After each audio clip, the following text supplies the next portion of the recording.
인사할 시간도 없습니다. 안될과하게 레알 짧은 과학 긴급 과학의 공진입니다.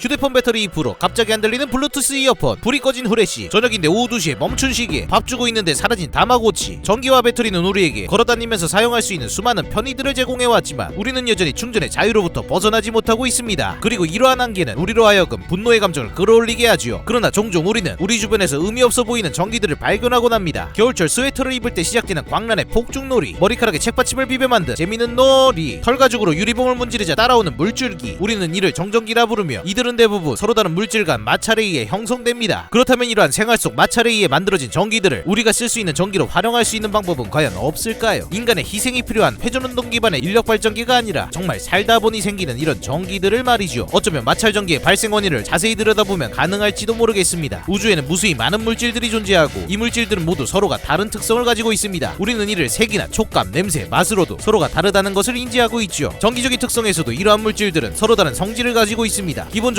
물질을 구성하는 원자들은 플러스 상태의 원자핵과 마이너스 상태의 전자들이 다양한 형태로 이루어져 있으며 물질의 종류에 따라 전자를 끌어당기는 정도가 다르기 때문에 서로 다른 물질이 만나면 어떤 하나는 상대적으로 전자를 잃기 쉽고 다른 하나는 상대적으로 전자를 얻기 쉬운 상태를 나타내게 되죠. 팔씨름에서 이기고 지는 데에도 서열이 있듯이 물질들이 마주치면 서로 전자를 뺏고 잃는 힘에도 분명 그 서열이 있을 겁니다. 우리는 이 서열을 두고 트라이보 일렉트릭 시리즈, 한글로는 마찰 전기의 서열 혹은 전기를 데리고 있는 정도의 서열이라 하여 대전열이라고 하죠. 따라서 우리는 이 서열표를 통해 어떤 녀석이 이 전자 뺏기 싸움에서 이길 수 있을지를 예측할 수 있습니다. 예를 들어 이 서열표에 따르면 우리 몸은 그 어떤 물질보다도 전자를 잃기 쉽고 플라스틱은 반대로 전자를 잘 뺏어갑니다. 덕분에 우리의 머리카락은 플라스틱 책받침에게 전자를 뺏겨 서로 다른 극성을 띠면서 공중에 머리카락을 띄울 수 있게 하죠. 이러한 마찰 전기의 존재는 기원전 600여 년 전 고대 그리스 시대에 소문난 인플루언서였던 탈레스가 당시 기부인들이 장식할 때 쓰던 호박이라는 보석을 양피로 요렇게 막 비벼대니 먼지가 달라붙는다는 사실을 확인하면서부터 그 존재가 인지되어 왔습니다. 전기의 영어 단어가 일렉트릭인 이유도 바로 이 호박 보석의 그리스어가 일렉트론인 것에서 유래된 것이죠. 그러나 이러한 마찰 전기를 이용해 우리가 활용할 수 있는 전기 에너지로 수확하고자 하는 인류의 도전은 그로부터 2000년도 더 지난 17세기에 들어서야 서서히 실물로 등장하게 됩니다. 1663년 독일의 과학자 오토 본 괴리케의 최초의 정전기 발생 장치를 필두로 1706년 영국의 과학자 프랜시스 혹스비가 개발한 정전기 발생기가 등장했으며 1880년 영국의 해군 엔지니어였던 제임스 윈저스트의 윈저스트 머신과 1929년 미국의 물리학자 로버트 벤더그래프에 의해 발명된 벤더그래프 발전기는 마찰 전기에 의해 생성된 전기를 축적시켜 고전압의 정전기를 형성시키는 데 성공합니다. 이러한 전기의 축적이 인계값에 도달하면 두 전극 사이에 방전이 발생하게 되어 우리 눈으로도 직접 축적된 전기의 존재를 확인할 수 있었죠. 지금도 이 장치들은 많은 이들에 의해 교육용으로 재현되거나 영감을 주고 있습니다. 그러나 이렇게 인위적으로 만들어진 마찰 전기로부터 설계된 기술이 아닌 우리 일상에서 발생하는 수많은 마찰 전기들을 곧바로 수확하거나 활용할 수 있는 방법은 없는 걸까요? 이 허무맹랑해 보이는 질문에 대해 주목할 만한 대답이 처음으로 나온 것은 지금으로부터 10년이 채 안 된 지구가 멸망할 줄 알았던 2012년 미국 조지아텍의 종린 왕 교수의 연구실이었습니다. 그들은 사실 앞전소자라는 압력에 의해 전기가 발생되는 소자 연구를 진행하고 있었습니다. 그러다 소자 샘플이 한 번은 헐겁게 패키징이 되어서 소자 내의 기판들이 밀리거나 완벽하게 붙지 않는 불량 샘플들이 발생합니다. 실험 다시 해야겠죠? 결국 이렇게 느슨하게 포장된 기판의 밀림이나 접촉으로 인해 앞전소자와는 전혀 상관없는 전기가 추가로 발생되는 것을 확인합니다. 이러한 결과는 연구의 목적과는 관련이 없는 현상이었기 때문에 연구진들은 이러한 현상을 표면에서 일어나는 정전기 효과 정도로 보고하고 그냥 무시해버렸죠. 그러나 문득 왕 교수는 결과의 뚜껑을 다시 열어봅니다. 잠깐만, 그냥 이거로 발전기 만들어도 되는 거 아님? 갑자기 소름이 돋은 조지아텍 연구진들은 과거로부터 조상대대로 오랫동안 전해져 내려온 마찰전기 서열표를 책상 위에 펼칩니다. 그리고는 페트병과 캡톤이라는 또 다른 플라스틱 간 마찰전기 서열의 차이를 확인하고는 이 두 플라스틱이 만드는 마찰전기가 비로소 우리가 사용할 수 있는 전류로 생성될 수 있음을 확인합니다. 그것도 유연한 플라스틱 기판들만을 이용해서 말이죠. 그렇게 조지아텍 연구팀은 새로 발행된 저널인 나노에너지의 첫 번째 볼륨에 논문 한 편을 게재하는데 논문의 제목에는 이례적이게도 느낌표라는 감정적인 표현 요소가 들어갑니다. 바로 유연한 마찰전기 발생기. 제목에서부터 느껴지는 연구팀의 희열은 거의 인터스텔라에서 중력 방정식을 푼 머피의 유레카와 맞먹는 수준이었죠. 단순한 접촉이나 흔들림과 같은 주변에 볼 수 있는 마찰 전기로부터 작은 전기들을 수확할 수 있는 마찰 전기 나노 발전기, 약자로는 TENG라고 불리우는 새로운 기술이 처음 세상에 등장한 것입니다. 원리는 간단합니다. 두 물질의 표면 간 마찰로 인해 생기는 전자의 이동이 두 기판 간 전기적인 위치 에너지의 차이를 만들고 이에 따라 외부에 연결된 전선에서 이 차이를 해소하기 위해 전류를 흘려보내는 것이죠. 따라서 마찰이 반복되면 반복될수록 전류는 계속해서 발생할 수 있고 결국 연구진들은 이러한 마찰 전기를 이용해 LED 전구를 켜는데 성공합니다. 작은 접촉들만으로도 수확될 수 있는 전기는 이제 우리에게 다양한 가능성을 열어줍니다. 우리는 이제 만보기를 쓰면서 동시에 충전할 수 있습니다. 이제 상대방과 옷깃만 스쳐도 전기를 충전할 수 있습니다. 게임페인들은 이제 자체적인 발전소를 운영할 수 있습니다. 과장이죠? TNG 기술은 우리로 하여금 무궁무진한 상상력을 자극합니다. 실제로 2012년 이후 과학계에서는 다양한 TNG 연구들이 등장하기 시작합니다. 조지 아텍은 마찰전기 서열을 잘 참고하면 모든 물질들이 마찰전기 발전기로 사용될 수 있다는 사실을 이용해 옷에 들어가는 실들로 TNG 기술을 개발합니다. 연구진들은 동대문 종합시장에서 흔히 구할 수 있는 나일론과 폴리에스터 섬유를 이용해 마찰전기를 형성시키고 나일론과 폴리에스터 섬유 양단으로부터 전도성 은섬유를 활용해 전기를 끌어올 수 있도록 만들었습니다. 이렇게 개발된 직조 방식을 이용하여 연구원들은 옷과 신발을 만들었으며 이를 통해 걷거나 팔꿈치를 구부리는 일상적인 움직임만으로도 LED를 구동할 수 있는 전력을 생산하는 데 성공합니다. 이 기술은 기존에 사용되는 섬유로 제작되었기 때문에 단순히 전력을 확보할 뿐만 아니라 진짜 의료처럼 세탁도 가능한 혁신적인 기술이었죠. 국내에서도 성균관대학교 연구팀이 비슷한 연구를 진행합니다. 이 연구팀 역시 섬유 형태의 TNG 소재를 개발했으며 옷에 부착할 수 있도록 제작되어 간단한 문지름과 신체 동작만으로도 LED와 LCD 더 나아가 무선 리모컨을 구동할 수 있음을 보여줍니다. 이제 TNG 기술은 바다로 향합니다. 연구원들은 공 모양의 TNG 소재를 만들어 바다에 띄웠으며 파도에 흔들리는 공안의 작은 금속 구슬이 바깥쪽 구의 표면에 부딪히면서 전기를 발생하도록 만들었습니다. 물론 10cm 정도 지름의 이 TNG 소재 한 개가 생산할 수 있는 전기 에너지는 미미한 수준이지만 이러한 소재를 대형 고물처럼 수십만 개의 TNG를 바다 위에 띄워놓을 수 있다면 파도에 의해 지속적으로 전기를 생산할 수 있으며 이 정도면 1메가와트 수준의 전력 확보가 가능할 것으로 예상됩니다. 이는 분명 대체 에너지로도 충분히 가치가 있는 수준이었죠. 중앙대 역시 에너지 수확을 목적으로 마찰전기 발전기를 만듭니다. 바로 호루라기에서 모티브를 따와 제작된 TNG 기반의 풍력 발전기. 기존의 풍력 발전기는 풍차가 터빈을 돌릴 수 있을 만큼의 바람이 일정 속도 이상으로 불어야만 한다는 불가피한 한계가 있었지만 이러한 새로운 형태의 풍력 발전 기술은 기존 풍력 발전기가 가지는 한계를 쉽게 극복할 수 있을 것으로 기대됩니다. 아니면 정말 호루라기로 만들어 입으로 LED를 켜는, 물론 대부분의 TNG 기술은 소량의 전기를 수확하는 기술에서 더 좋은 성과를 보여주고 있지만 마찰될 때 발생하는 전기량이 외부 마찰의 정도에 따라 민감하게 반응하기 때문에 발전기 대신 미세한 압력에 따른 터치 센서로도 작동할 수 있습니다. 특히 기본적으로 자가 발전이 가능한 시스템이기 때문에 따로 콘센트에 전기선을 꼽을 필요 없이 센서를 구동할 수 있어서 웨어러블 센서 등 다양한 용도로 사용이 적합할 것이라 기대되고 있죠. 세계적인 저널 중 하나인 나노레터즈에서는 깃털같이 매우 가벼운 물질에 대한 압력도 센싱이 가능함을 보여줍니다. 실제로 압력뿐 아니라 서로 간의 마찰전기 효과 때문에 센서의 감도는 기존 기계적 압력 센서에 비해 훨씬 민감하다는 것을 알 수 있죠. 이러한 센서 기술은 심지어 보청기 기술에도 활용될 수 있습니다. 2018년 사이언스 로보틱스에서는 자가 발전이 가능한 마찰전기 기반의 청각 센서를 발표합니다. 소리는 공기의 주기적인 압력 변화에 의해 나타나기 때문에 이러한 변화는 귀에 삽입한 TNG 소재를 주기적으로 접촉하게 하여 전기를 출력할 수 있게 하죠. 따라서 청각 손상이 있는 주파수 대역들을 선택하여 쉽게 증폭하는 것이 가능하며 이러한 장점은 기존 보청기의 복잡한 신호 처리 및 비용의 문제를 해결할 수 있을 것으로 기대됩니다. 그러던 문득 질문이 하나 떠오릅니다. 이러한 두 물질 간의 순간의 충돌이 전기 에너지를 만들 수 있다면, 그렇다면 떨어지는 물방울을 이용해서도 전기 에너지를 수확할 수 있지 않을까? 이 질문은 2014년 국내의 연구진들로부터 실현됩니다. 서울대와 KT 연구팀은 물방울이 떨어질 때마다 전기를 수확할 수 있는 새로운 에너지 수확 기술을 개발합니다. 그리고 최대 0.42mW 정도의 전력, 즉 물방울 하나로 LED 하나를 밝힐 수 있는 전력을 얻어내는데 성공했죠. 이들은 흘러내리는 물방울뿐만 아니라 물방울의 반복적인 압착이나 담금질로도 전기가 들어오는 것이 가능함을 확인했죠. 그러나 사실 물방울로부터 얻은 전기는 효율이 그렇게 좋은 편이 아니었습니다. 물방울이 계속해서 부딪히면 어느 순간부터 더 이상의 수확 전력이 늘지 않았기 때문이었죠. 상용화에는 분명 한계가 있어 보였습니다. 그러던 2020년 홍콩 CTU 대학의 연구진들은 네이처에 흥미로운 연구를 발표합니다. 물방울에 의한 마찰 전기의 양을 얼마나 극대화할 수 있을 것인가. 그들은 반도체 스위치와 비슷한 원리를 TNG 수자에 적용해봅니다. 그리고는 이 작은 물방울 하나를 15cm 높이에서 떨어뜨리는 것만으로 140V 이상의 전압을 발생시킬 수 있음을 보여주었죠. 연구진들은 이 떨어지는 물방울 하나만으로 100개의 작은 LED를 켜는 것을 보여줍니다. 신이 난 연구진들은 더 나아가 하늘에서 내리는 빗방울을 안정된 전기로 수확하기 위해 물방울 수집기와 모세관 기반의 디스펜서로 구성된 플랫폼을 설계합니다. 이러한 형태는 빗방울이 모여 동일한 크기와 속도로 TNG 수자에 부딪힐 수 있게끔 도와줍니다. 그리고 이러한 방식은 빗방울로 만들어지는 전기의 출력을 마치 단체 티를 맞추듯 커스터마이징할 수 있습니다. 그렇습니다. 이제 우리는 비오는 날 빗방울을 맞으면서 동시에 전기를 충전할 수 있는 시대에 살게 될지도 모릅니다. 심지어 비가 오는 날에는 발전이 불가능했던 태양전지 기술과 결합한다면 거의 모든 날씨에 대응하여 전기를 발전시킬 수 있는 대체 에너지의 시대를 열게 될지도 모릅니다. 물론 이 엄청난 미래의 기술은 사실 지금으로부터 2600여 년 전 호박보석의 양피를 문지른 그 전기에서 비롯된 단순한 과학이었습니다. 생활 속에서 불편한 존재로 여겨져 왔던 마찰전기와 정전기, 우리가 스웨터를 입을 때마다 육두문자가 나왔던 이 전기는 이제 우리에게 새로운 에너지 자원이 될 수 있는 가능성을 넘어 다양한 분야에 대한 상용화의 방향을 모색하는 시기로 접어들고 있습니다. 이처럼 과학은 발상의 전환으로부터 새로운 것들을 만들어냅니다. 누군가 더 이상 전화기에 새로운 것은 없다고 했을 때 다른 누군가는 혁신을 보여주었고, 누군가 더 좋은 성능의 자동차를 생각하는 동안 다른 누군가는 완전히 새로운 자동차의 시대를 열었습니다. 마찰 전기를 이용한 에너지 수학 기술, 이 흥미로운 연구의 본격적인 시작은 고작 8년이 남짓된 짧은 시간이었지만 그 기원이 고대 그리스로 거슬러 올라간다는 것을 생각해보면 아직도 우리에게 놓치고 있는 더 큰 미래가 지금도 우리 주변을 스쳐 지나가고 있는지도 모릅니다.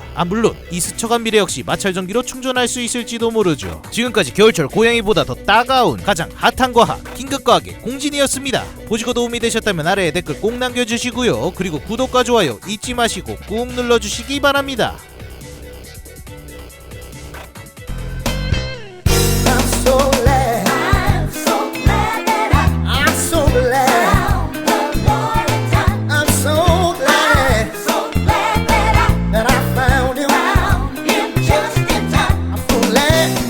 That I'm